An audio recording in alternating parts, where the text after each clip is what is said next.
Magandang gabi ho sa lahat ng nasa lugar para maintindihan ho ang tinatawag nating digital algorithm ho. Kasi po yung regalo ng Diyos sa Espiritu, ibinigay na ho ngayon para makita. Makita kung ano yung Espiritong regalo niya para tanggapin. Singular ho ang ginamit ng Diyos. Yung singularity. Kasi hindi ang tawag kong sun.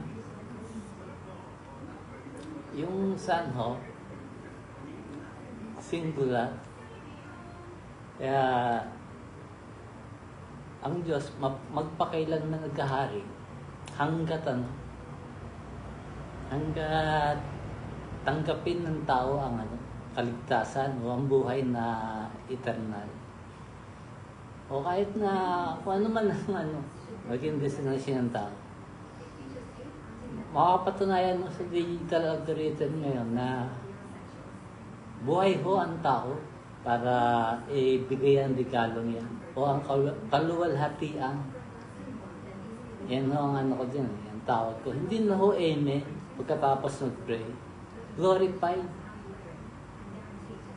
Kasi ang Diyos nauuna ho yan bago tayo makaintindi. Kasi lang sa tagal, ayun, nauna na siya ngayon. Nanakap niya yung oras.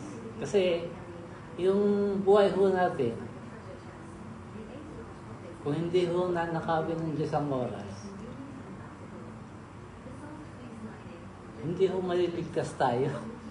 Hindi ko nasasabing hindi maliligtas. By default mamamatay din tayo. Ngayon, sa digital algorithm, may pag-asa ho tayo para iregalo ng Diyos lahat ng bagay sa daigdig. Sa pangako kay Abraham. Natanggap po natin kay Abraham ang buhay na yan bilang mga anak. Sa dugo ho, isa ho tayo sa buhay. Pero sa Espiritu ho, isa ho tayo sa anak. Kaya singularity po yan. Kaya kasi singular. Kaya tanggapin man natin, mag-isip pa tayo ng iba o magduda tayo. Kung magduda lang tayo. Wala na akong lapse na ho yun. Lapses na ho natin dati yun. Kasi yung duda ho para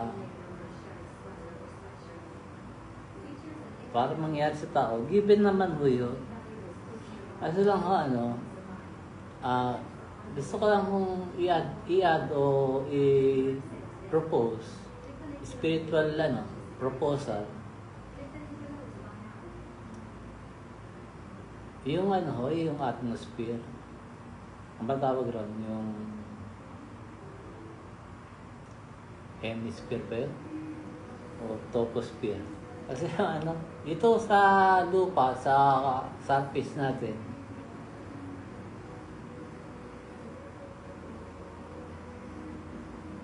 binigay na ho ng Diyos yan na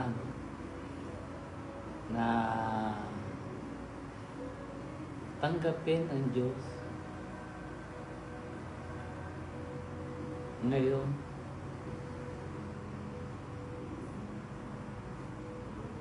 Kasi yung lugar ho natin ngayon, regalo ho ng Diyos para baguhin sa kanyang spiritual na langit. Para ho maintindihan ang mission natin sa lahat.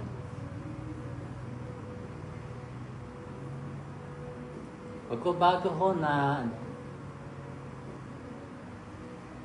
walang tinatangi. Yung tawag ho natin unconditional love. Kasi kahit anong gawin natin, kung dating gawin. Mananatili ho tayo sa sa kasalanan. Pero ang Diyos gumawa ng paraan. Nakita sa galing sa isang ang signal o sign. Kaya bubuhay tayo ho ngayon sa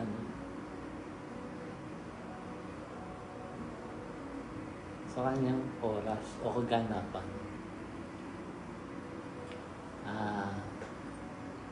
Kaya na ho, nanonood ako ng mga protesta. Nakakalungkot lang ho kasi may default tayong oras para linisin o ayusin ng lahat para sa nature. Kasi yung quantum science po, kung anong pakaramdam natin o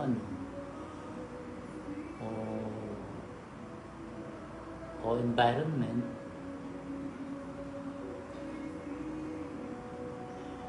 hindi ho pananampalataya para magduda tayo. Kasi lang bilang tao at sa sitwasyon, nagdududa ho ang tao sa protestang yan.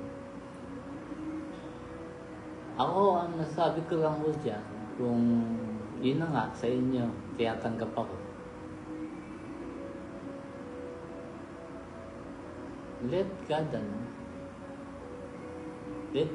deliver, o let God intervene, o let God let God disgrace you. Ibig ko sabihin, kung ang sitwasyon sa gusto ng Diyos pangyari, hindi ko na pwedeng ulitin para sabihin kasi matagal na yun. Matagal na yun akong nag-aspire na maging leader. Kasi lang, may plano nga ako ang Diyos sa atin. Kaya, ibinigay itong oras na to para yung panahon dati hindi na magbalik. Hindi naman sa magbalik sa lahat, kundi magbalik sa Diyos. Kasi lahat naman ng may buhay, may pag-asa sa Diyos. Ngayon, kung yung mga patay nagkasala dahil sa hindi pa oras ng Diyos, ang masasabi ko dyan, hindi ka man masabi, ang discernment ko dyan, Diyos lang ho nakakalam. Default lang na magtiwala tayo para sa buhay na nawala o lumiban. Hindi na nawala kasi ang nature ho hindi ho nawawala ang lahat ng lahat ng sa quantum ho kasi yung sinasabi, hindi nawawala ang memory. Pero kung bago na tayo sa Diyos at wala na tayong environment na magulo o duda, magkakaroon po tayo ng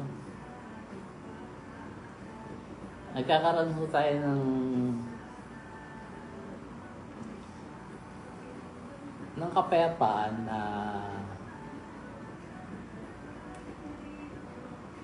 nagaling sa Diyos. Hindi ho sa tao para gawin ang ikabubuti ng iba sa pagsubok. Kasi ang alam ko ho dyan, o ang discernment ko ho dyan, ang pagsubok ko, ginagamit lang ho yan dahil makasalanan din siya. Kaya gusto niyang malaman. Ngayon, kung alam mo ng kabutihan, magbibigay kaluluhatian ka na sa tao para maging puro ang sitwasyon o transaksyon o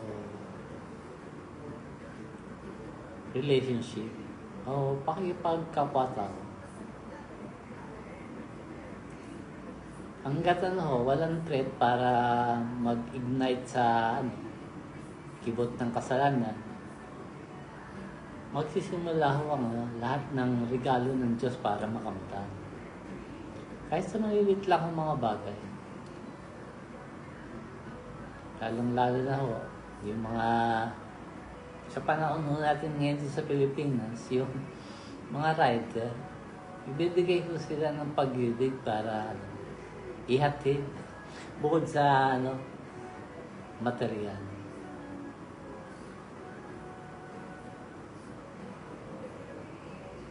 Kaso lang may problema nga lang lahat na naging sitwasyon natin. Pero kung ako po ang pipiliin ng tao, matagal na na binibigay ako ng Diyos. O binigay ng Diyos. Kasi si Jesus po namatay. Kasi lang, kailangan lang natin tanggapin para makadaan sa tao. Para matanggap nila ang kawalatian o matanggap nila ang glory ng Diyos. Hanggat tayo, naghahanap ng pagbabago, tanggapin natin ang lahat ng kabutihan para yung digital algorithm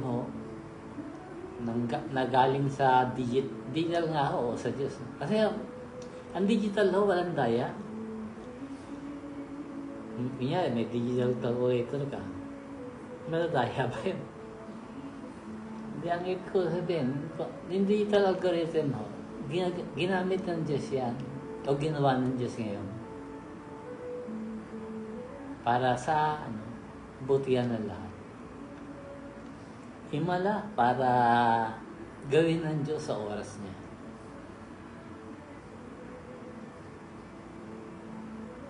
Magkukumply kasi ang quantum mind natin, yung isip natin sa mabuting bagay kung yun ang pangarap natin, plano o iniisip. Kaya yun yung lahat ng ating mabuting reaksyon. Kasi reaction na lang yung glorification ng Diyos Reaction na lang natin yung para sa Diyos. Sa Diyos na rin na naghahari sa atin. Kasi yung reaction mo yun, instinct yun o gawin ng Diyos para ipakita ang kapangyarihan niya.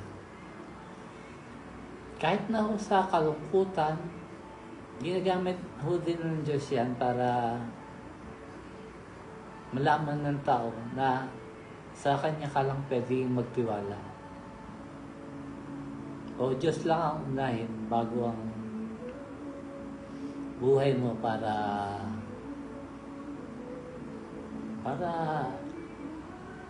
kalguran ng sarili. Diyos muna.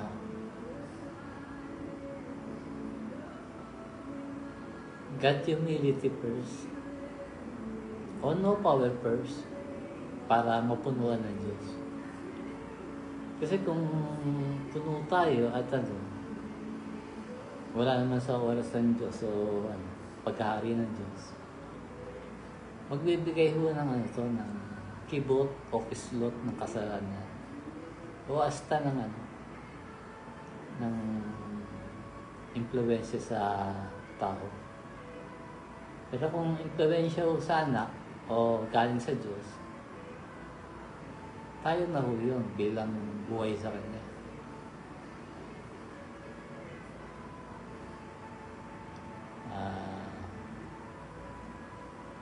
Excuse me lang.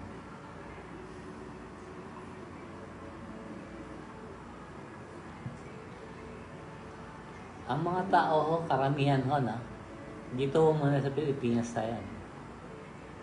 Marami naghihirap sa sa trabaho o sa negosyo. Kasi ano, yung source, sabi nga nila, yung source,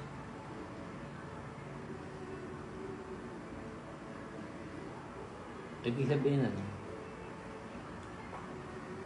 may namamayaning pagdududa sa mga tao galing sa Diyos. Kaya ho, ano, nakakalungkot lang ho dahil ano, pero hirap ang mga tao, lalo na daming ano, disaster po.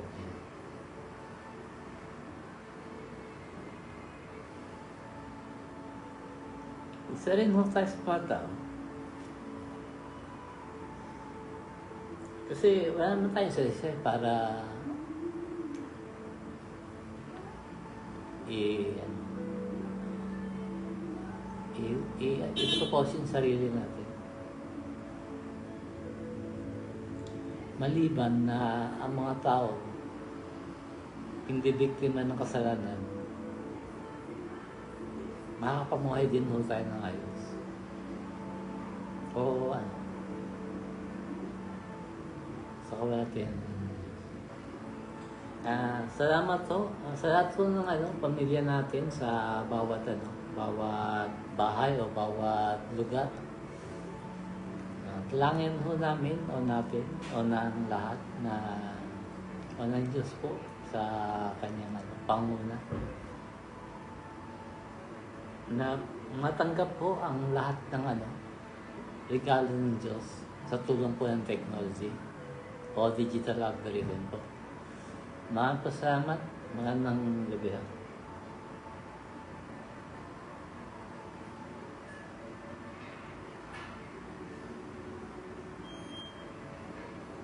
Thank you.